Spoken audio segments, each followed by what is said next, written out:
Hey, how's it going everyone? This is DCSU81 and today I'm going to do a review which I have anticipated for quite some time, the Mafex The Amazing Spider-Man.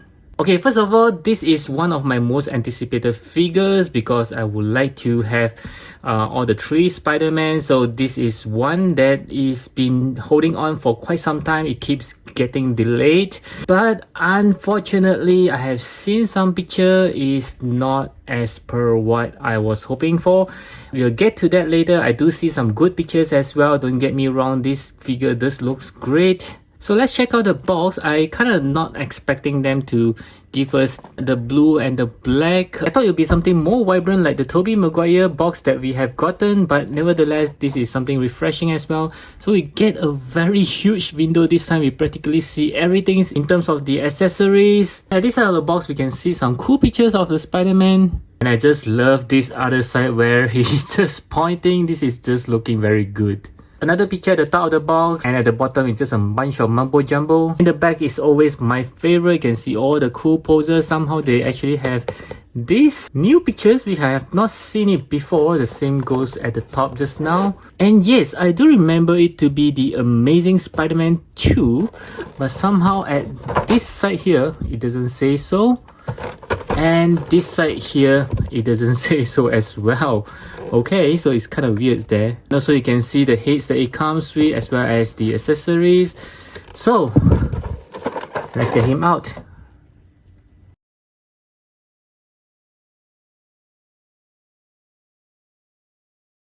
And here is the Amazing Spider-Man right out of the box, and the surprising part is it doesn't come with any of the plastic wrapper this time. And I also noticed one thing which I'm not sure whether it's a good thing or not.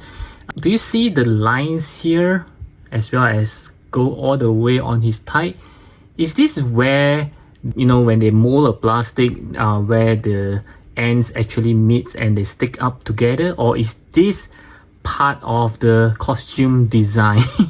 It doesn't look good though. You can see the lines here. Okay, so let's check out the costume. Very detailed as always. I love the spider logo. I always love the Spider-Man logo with the longer kind of leg. It looks very how do I put it, badass or sinister. Yeah, this looks very good, but I think that somehow I felt that the blue that they use kind of too darkish for this Andrew Garfield Spider-Man. It should be something lighter if I'm not mistaken. And let's check it out. There is a lot of engraving on the suit. It's not just, you know, smooth surface. You can actually see it's full of details on the suit nevertheless, and I just love the red that they use this time. Yeah, and the whole thing you can see is very shiny. Wow, this is really good. And once again, take a look at that, guys. A very cool Spider-Man logo here at the back. This is where he actually start appearing in. Yep, that's the one that caught us mesmerized with this Spider-Man suit. This is actually my favorite Spider-Man suit so far. Even Tobey suit cannot beat this one here. I always love this one. I think this is the closest that we can get to the comics design. And let's take a look at his head. Yep, once again, very nice. Question of the day. Do you think the lens is not big enough? Yeah, I do remember seeing those poster of the Amazing Spider-Man 2 whereby the lens is slightly bigger. Okay, so let me know your thoughts, guys. Oh, okay. So one thing that I mentioned earlier on that I wasn't very happy when I first saw this picture surface is that I do feel that the body is not slender enough. He does kind of looks like he have the same body as Tobey Maguire ones, whereby it's kind of like very well built. But Andrew's Spider-Man is slender kind. Yeah, that's how it differ from the Tobey Maguire, whereby Tobey Maguire is more of a muscular suit, but the Andrew's one is skinny type suits. That's how I remember them as.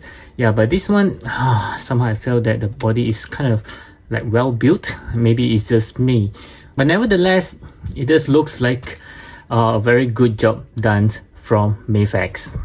And let's move on to the articulation. I'll start with the head as always, so you can look to the right, looks to the left, and somehow the neck is moving along. Looking up, Yes, this is very good, especially if he wants to have some crawling pose, yeah, whereby he's looking up and looking down is also pretty good. Okay, so he does have a separate neck. You must have realized that by now. So he's very flexible in terms of the head area and a very obvious butterfly joint, so he can actually go way more than 90 degrees there, guys.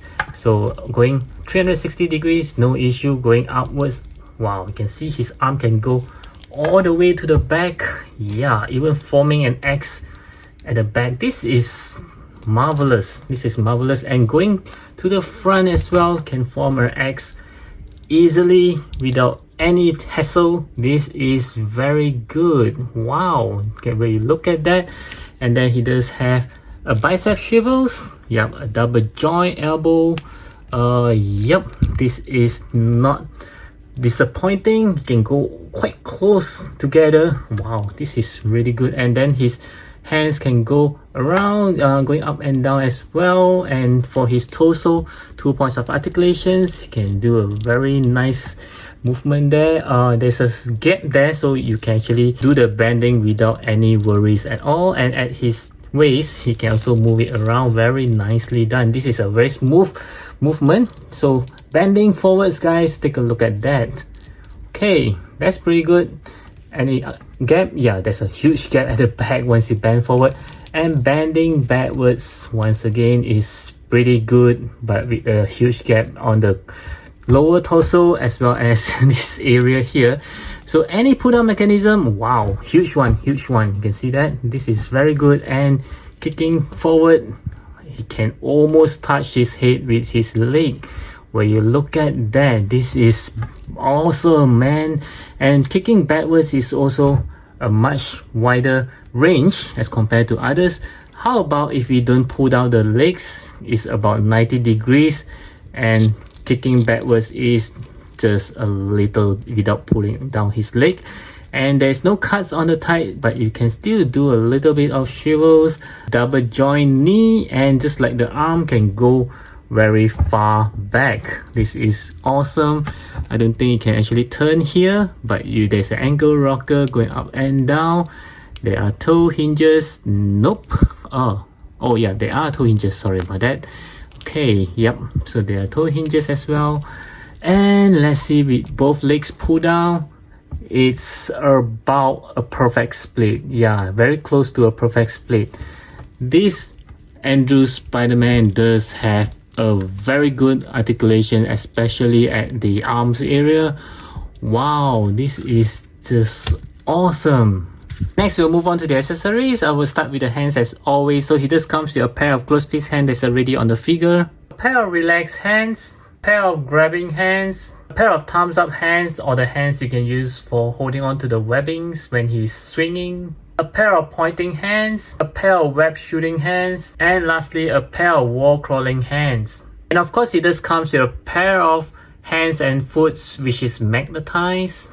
He just comes with 6 webbings, 2 shooter webbings for his wrists, 2 longer shooting webbings for his wrists, and lastly 2 webbings for his swinging pose. And he also comes with a mask, which is pretty neat. Yeah, looking pretty good there. And he also comes with a Zac Efron's unmasked head. Yep, that's what you guys said. Which I kind of agree though. He actually does looks like Zac Efron's in some way. I have literally no idea what's going on. And as always, he also comes with a Mafex display stands. So these are all the accessories that this Andrew's Spider-Man comes with. And next we'll try to put on some of the accessories onto him. So let's try out the hands first. Yes, very easy to remove. And I'll try to have him with the thumbs up hands. Okay, because I want to try out. Yep, easy to put it in as well. I want to try out the holding on to the webbings. Yes, so it's very easy, just slide it in. And let's try out the right hands with the web shooting hands. Okay, let's try to put on the webbings. Okay, like this.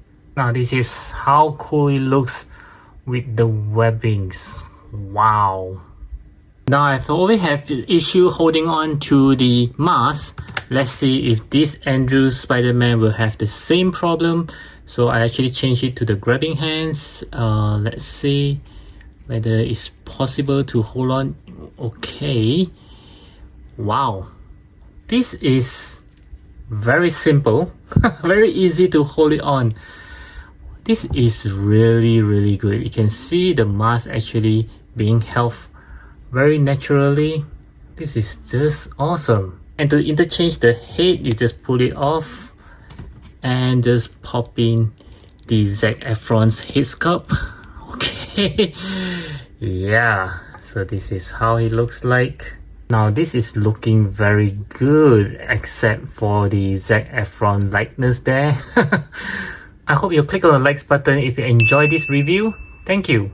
So for the size comparison, I'll start off with some Marvel Legends. I do have the Tobey Maguire Spider-Man and also himself, which is the Andrew Garfield the Amazing Spider-Man. Moving on to SH figures, I have the Tobey Maguire Spider-Man as well as again himself, the Andrew Garfield Spider-Man. And as for Mafex, I'll have him with Tobey Maguire Spider-Man once again, and also the Captain America, since I don't have any Tom Holland Spider-Man from Mafex. Wow, he looks like a giant next to him. And lastly, I'd like to compare with some other brands. I do have this Mesh Toys Symbiote Spider-Man. Wow, again, it looks like a giant next to him. And also this City Toys the Amazing Spider-Man from the first movie. Yeah, I think he looks kind of skinny next to him. Wow, it's like a teenager versus adult. Okay, so for my final thoughts on this figure itself, I would say that it is a great release from Mafex. Unfortunately, I think that the look is kind of a little bit off for me, especially on the builds as well as the dark navy blue. But in overall, he does looks pretty good, especially for the articulations. The accessory is kind of lacking though. I mean, there's so many things that they can give it to him, like a fireman hose, the fireman hat, or even a phones that he can have to call Aunt May or Gwen Stacy. But nevertheless, I do appreciate that they give the unmasked head of Peter Parker, even though it doesn't really look like him. But that being said, I still recommend this Amazing Spider-Man, especially if you're a big Spider-Man fans like me. And even if you already have the SH figures or the Marvel Legends, I still think that this one is a great piece to be added into your collection. And I was already told that it's selling like a hotcakes across all the shops in Hong Kong. So once again, I do hope that you enjoy this review, and I will catch you guys again in my next video. I hope you watch this video right over here. You're awesome.